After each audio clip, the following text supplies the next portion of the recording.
Hello everyone. Today we are going to explore about a concept of nested functions in Excel. As you can see, we have a dataset here. Column A is having customers name then city in column B and quantity purchased by them in column C.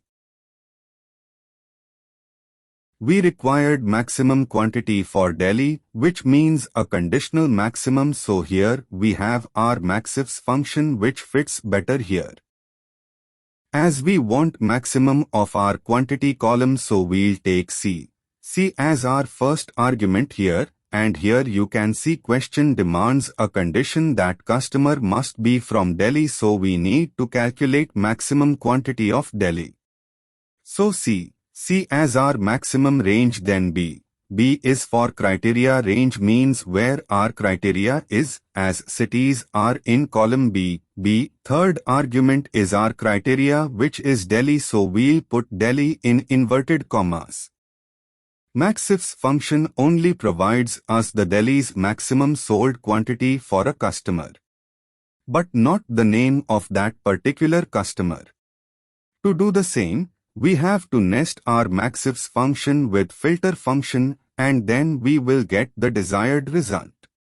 So let's apply filter function here before maxifs, which actually known as nesting of functions.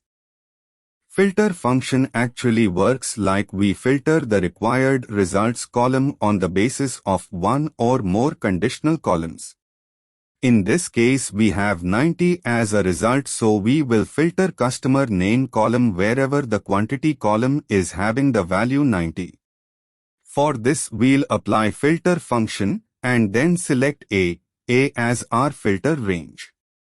For the include argument of filter function, we will select the quantity column C and then type equal, and after that the whole maxifs function will be placed which we previously applied.